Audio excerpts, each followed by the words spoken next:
which we are now facing. And if you go to the Philippines, what's happening now in the Philippines is that every family has a drug problem, including my family. If you know why I am here right now, I came from very far. I live in Germany, but I traveled all the way here to voice my words, to voice what is really happening in the Philippines. This is not just a human rights issue. Ms. Calamard is right, this is also a public issue. And now my point is that you need to look at the other side of the story. I appreciate the effort of the journalist. It was well presented. However, the real scenario, mentioning that 7,000 were killed with this drug problem or this war on drugs, it is not. When you check on the details, when you do, I urge all of you to do your research, because this 7,000 killings is not just all about drugs. These are all the murders happening since the president came into power. And I tell you, the last administration, this extrajudicial killings has been happening. Yes. And it is not just the time of the president. Yes. The president is so angry about the drug problem because it is so huge and you cannot imagine it. You see the people, the very poor people. I have a friend, 12-year-old. 12-year-old is using drugs. That's how difficult human rights. I urge you, during the term of the president, since he came to power in July, there are 1 minute. There are 1,900,000 drug surrenderies. The United Nations, we urge all of you to help us with this problem.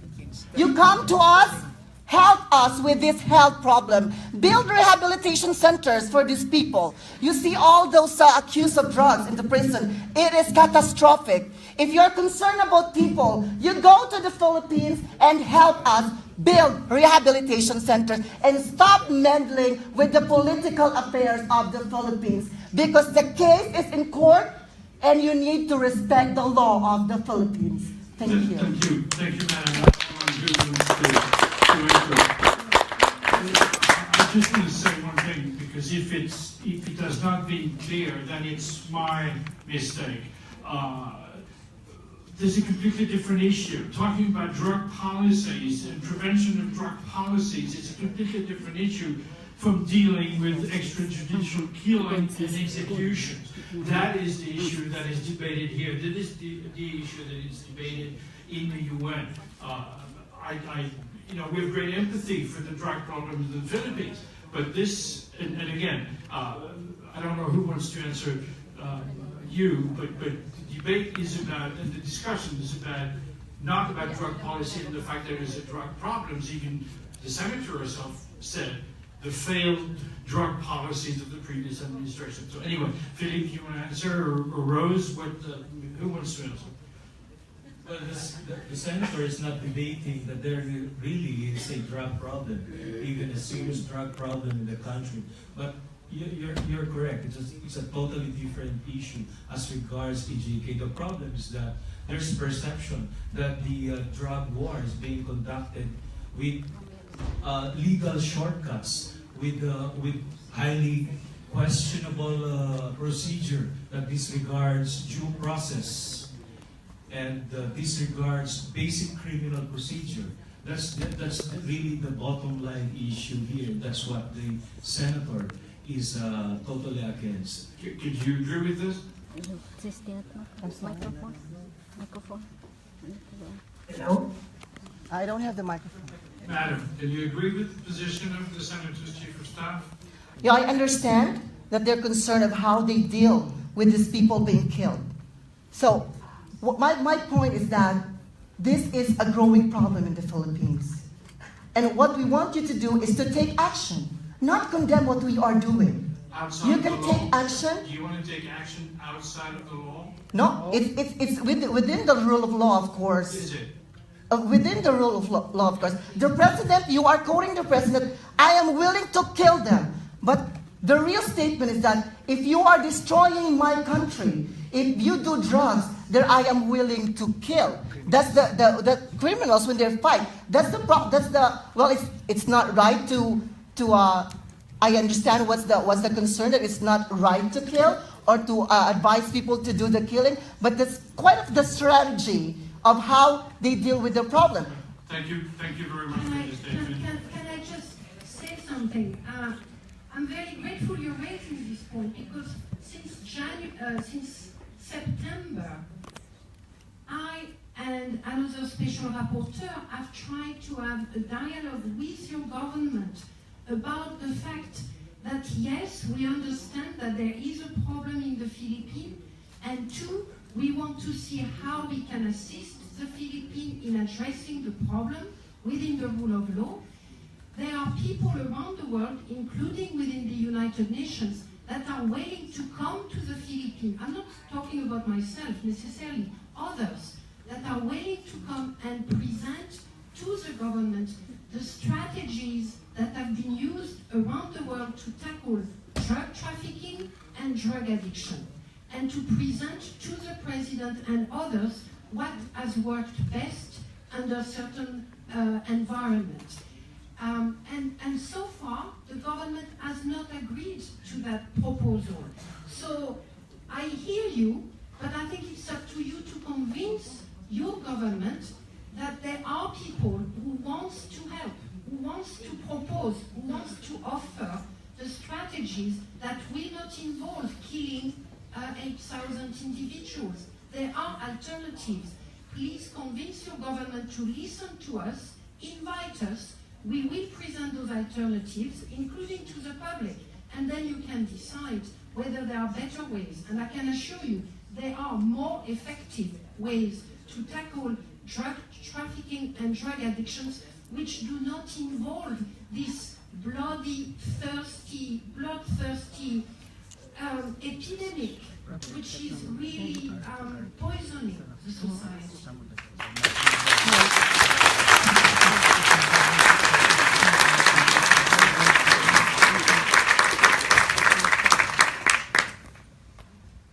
It's on. Go ahead. Okay, thank you for the word. Maybe quickly, I'm a German citizen.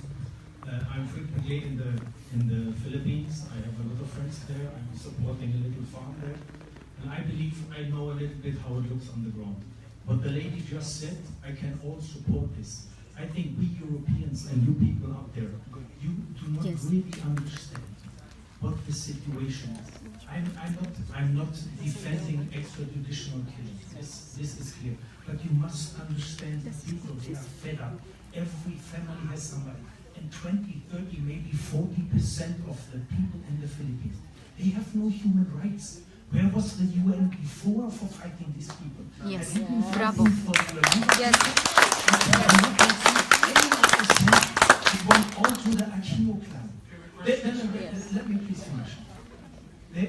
The Philippines are owned by 4,200 families. I was assuming 40. The ambassador of the Philippines just in Geneva a few months ago told me it's 110 families. Doesn't matter how many.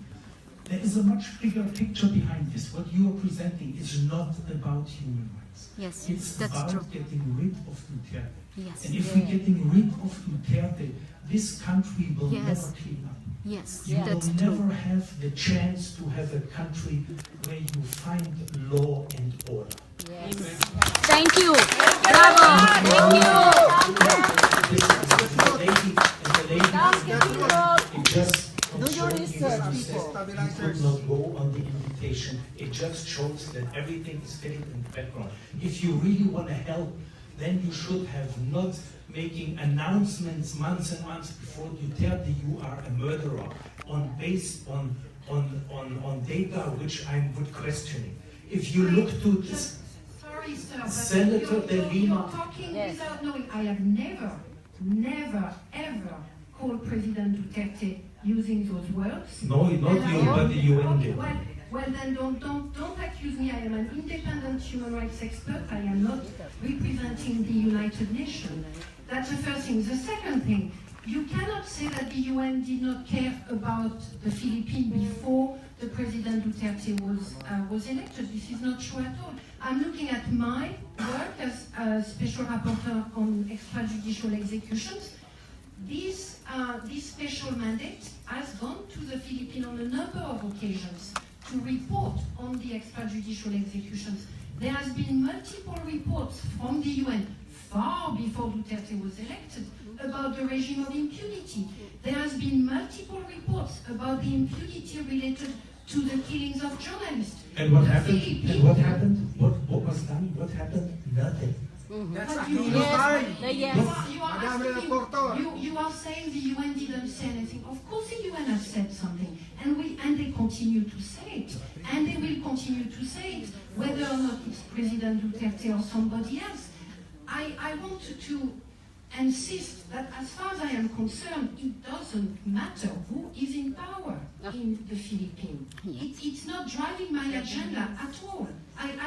Frankly, I don't care. I mean, I'm very pleased some of you are supporting President and others are opposing him. He was democratically elected. He's a democratically elected representative of the country. I engage with him. I have absolutely no hidden agenda regarding President Duterte, and I'm very pleased to hear that he's supporting the poor.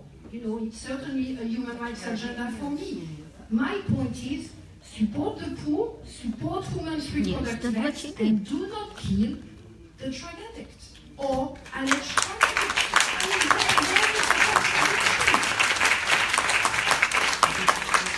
I mean, on behalf of the festival and what we're doing here, we're offering a platform of discussion when we, as we promote and defend human rights everywhere, anytime, anywhere. That's what we're doing here. It's a free speech. None of us is engaging in anything else. It's not you people. It's Rose Trujano, it's Philippe Sorelli, it's Agnès Calam-Marc-Raymond, and myself. It's not you people. Thank you, sir.